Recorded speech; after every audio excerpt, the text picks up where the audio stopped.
Present. Cott, Here. Hilshewski. Here. Frieders, Here. Bunkhauser, Here. Spears, Present. Teeling. Here. Quorum is established. Any amendments to the agenda tonight? None. We have no presentations, no public hearings. Any citizen comments on items on the agenda?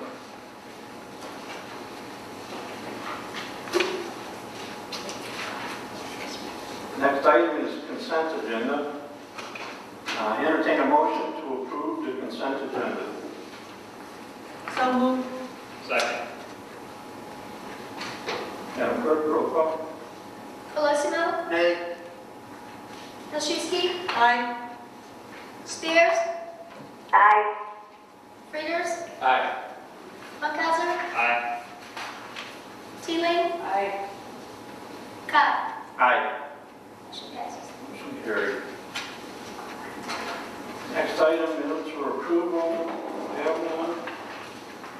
Bills for payment. This is informational bills for payment in the amount of $980,302.50.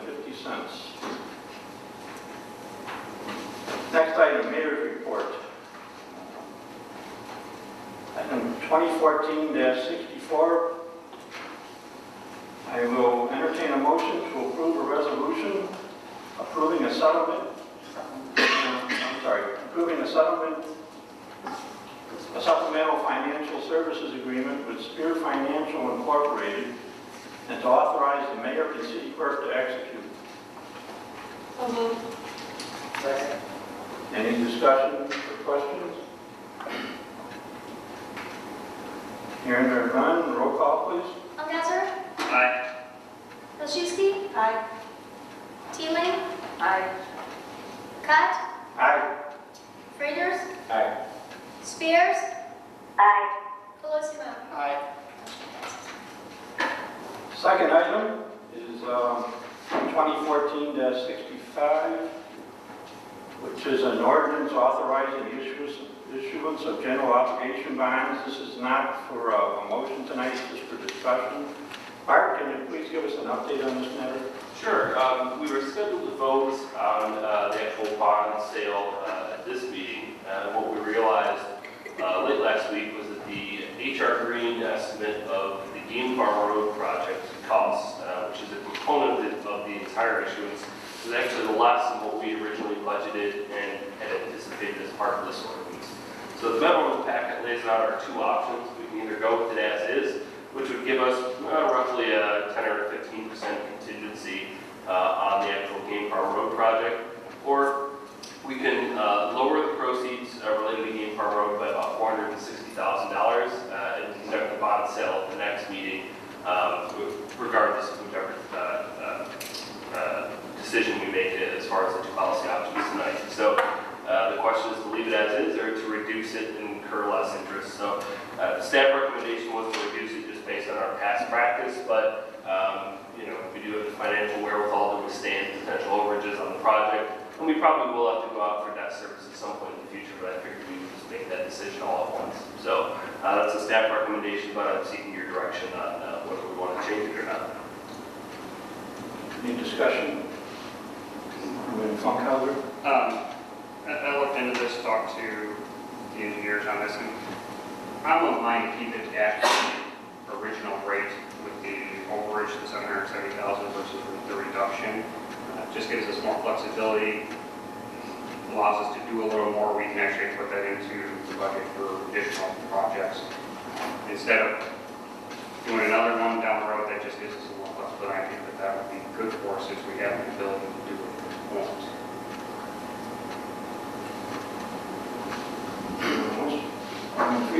I'm kind of the opposite. I think if we need more than a 5% contingency after all the planning, somebody sabotaged us.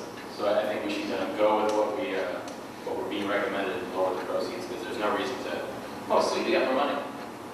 That's not how I've been raised to operate, so I would say go ahead and lower it.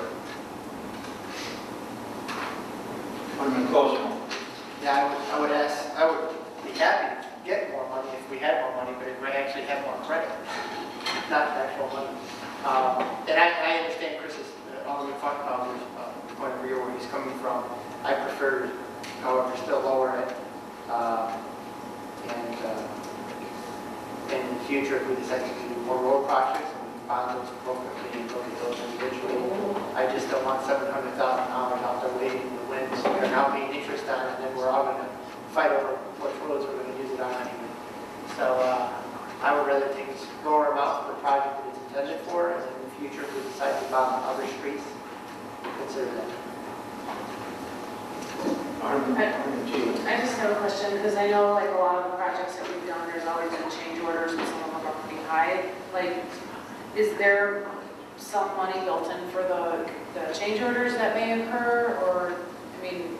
Yeah, the contingency would cover change orders, and then additionally, just by, the own conservative estimating principles of the engineers, some of that should be covered by the original overestimate of the project cost. So, you got 5% basically for change orders. I think the industry standard for projects of this size would be about 10%. So EEI would usually recommend a 10% contingency as part of their estimates, and that's why I included that in the calculation, saying even if you included it 10%, you're still looking at potentially $461,000.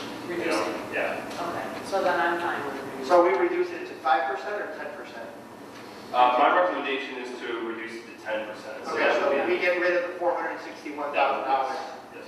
So that's all, I mean, then I'm fine with that, because I just noticed in the past from all the change orders that come through, it was just, we need to be able to plan for that, that's all. What was the River Road bridge overage, 8%? I think it's going to end up at about 9%. There's actually one more EEI change order for their engineering contract that's coming forward, Public Works, and that should be the last one. Alderman Funkhauser. One point, the 5%, I did talk to HR Green this evening. The 5% is in there instead of 10% since they were actually at pre-final. It's their policy once they did it to pre-final and final, they reduced the contingency because everything's solidified. And I asked for clarification on why it was such a reduction of the estimate. The reason that it was reduced was the fact that Route 47 went ahead of Game Farm. The road work being done at the intersection of Game Farm, Sumnock, and 47, that is actually taking part of the work that would have had to be done on Game Farm, and it's been allocated into the Route 47 project. That's the biggest reduction that was in. That was the head of transportation group in HR Green that let me know that this evening. So that's what that big reduction is. So basically, we're already paying for it just out of different pots. We're getting the same amount of work done, it's just the reallocating the state's actually kicking in a little more money. But I think it's a good, if we could do this, we could get a little further along with our federal roads program.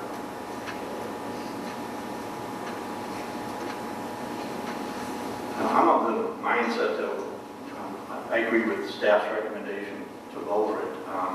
As much as I'd like to get that extra money, God knows many projects we could use it on, but I think that's another discussion for another day. So I tend to be conservative in these matters and go along with staff recommendation. Do you have the direction you need now? I have 4 for lowering, and then 1 keeping it the original, and then Jackie hasn't said anything. And we don't know about Ken either. So I would seek at least direction. Since Ken's not here, I get 2 votes for Ward 1. And Rose is not commenting. Rose is not commenting either. I support lowering it. Okay, so yeah, I think it's just, so that's the direction. So we will direct bond council to lower it. Bond sale will be for a lower dollar amount. I'm not sure that it will delay the sale beyond July 22nd at all. And so hopefully at the next meeting we'll be voting on the winning bidder at that time. Can I just ask one question really quick? Wasn't that whole reason that we delayed the project so we could get Route 47's getting that involved? Wasn't that part of the reason we delayed it? That was one of the reasons. Initially, we just didn't have the money to be able to pay for the project. And then we didn't want to start it when we did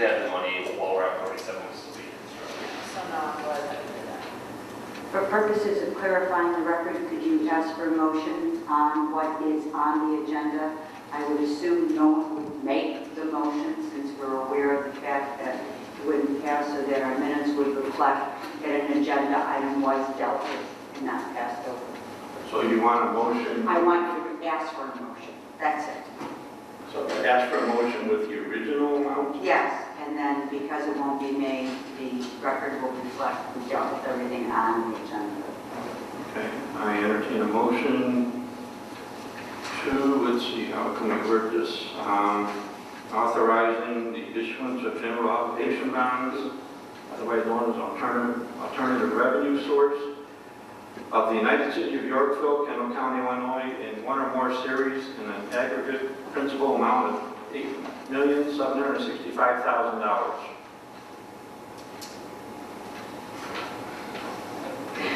Let the minutes reflect no motion was made. Thank you. All right. Because of bonding things, the record has to be absolutely perfection. The third item on the mayor's report is 2014-66. Entertain a motion to approve a resolution approving a settlement release agreement by and between the United City of Yorkville and American Southern Insurance Company, and authorize the mayor and city clerk to execute. So moved. Any discussion or questions? Madam Clerk, roll call. Cott, Aye. Fraders, Aye. Spears, Colosimo, Aye. Bunkhauser, Aye. Rashewski, Aye. Teeling. Moving on, no Public Works Committee report, Economic Development. We have one item, retail market study. Who wants to handle this? Who's vice chairman? Would be me. I'd like to make a motion to award the retail market study to the Retail Coach LLC in an amount not to exceed $32,500 and authorize the city administrator to execute. So Second. Any discussion or questions? On the fundraiser. Just the one question about the fee. Right now, it's set up as a $20,000 contract with $12,500 for the follow-up year. I would prefer it to be the first part of the contract that we're making a motion on, or that we're going to, or structure it so that it's an option, not contractually obligating it to the 12,000, or the additional 12,500. Reason being is, once they perform the study, you have your if for some reason we don't like the results, do we want to be contractually obligated to the additional $12,500? The intent is to get the study. If everything goes well, yes, we'll move forward with securing tenants for those spaces. But do we want to commit ourselves to that with the contract, or do we want to amend it so that it's a ultimate add-on for our contract? Can I make one statement? Clarification, it's a $22,500 contract, And then $10,000 for the implementation. So you're making a motion? Or you just want to talk about it? Talk about it first. Alderman Wilson. I respectfully disagree with the distinguished gentleman from Ward 3. Look, we need help on the south side. This is a nice package. They had an impressive presentation. They were selected above a number of candidates. I have faith in the staff and their selection. I like their materials. You know how government works. If we don't have this lined up, ready to go, study, and then immediately go into recruitment, there's going to be delays. We have to go out again and look for somebody else. And 18 months later, 24 months later, the South Side might start getting somebody to maybe make a phone call to somebody to maybe use the study to someone who might do something with it. Absolutely not. We're paying this money. As soon as the study's done, I want these people hitting the road and getting us businesses on the south side of town. So I would disagree. Alderman Traders. yeah, exactly what I was going to say. Better let me say. I have one question. This $10,000 for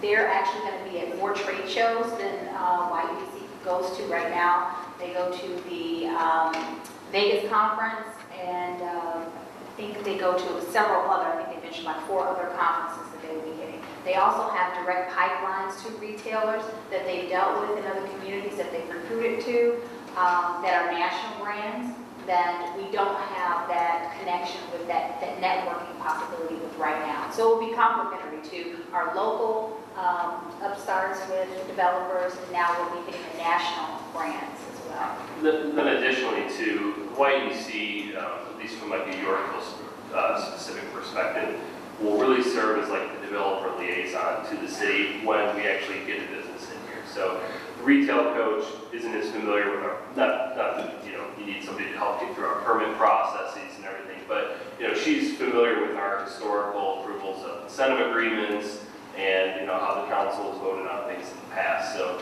you know, it helps to have somebody with Yorkville specific knowledge in the developer's corner in order to advocate on their behalf. They'll set the hook and then we'll. Exactly. Any other discussion? On the fund balance? For such a conservative group, I think we're kind of stepping out on a limb here with this one, not knowing quite what's going to come about with the study. I do like the study. The proposal is a very good study. I think it's going to do very well, but I'm not certain what's going to come about that. And knowing what we budgeted for this, I'm a little apprehensive about committing to the additional year. But with that, I do want the study done, but I will say that I'm not too keen on locking into the additional year yet. Anyone else? Madam Clerk, roll call. Cott, Aye. Frieders, Aye. Spears, Aye. Colosimo, Aye. Bunkhauser, Aye. Nay. Krasinski, Aye. Teeling, Aye. motion passes. No public safety report, no administration report, art board report, planning commission, zoning board of appeals, city council, city clerk's report, any community and liaison reports? Just community-wise reminder of Ribs on the River this Saturday.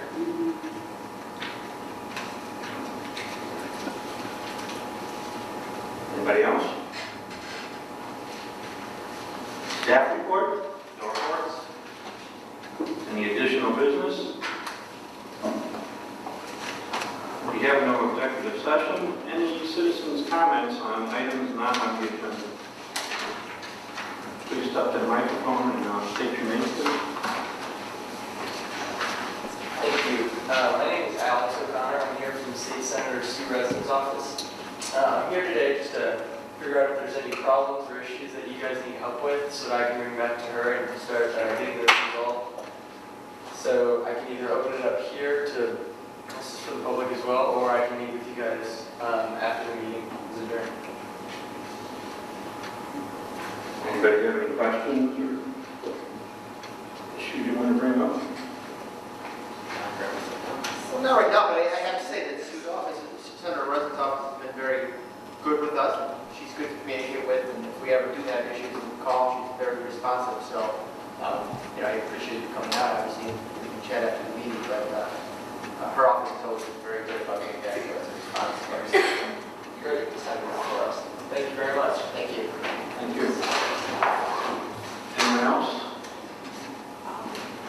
She's only in Ward 1, or else we'll be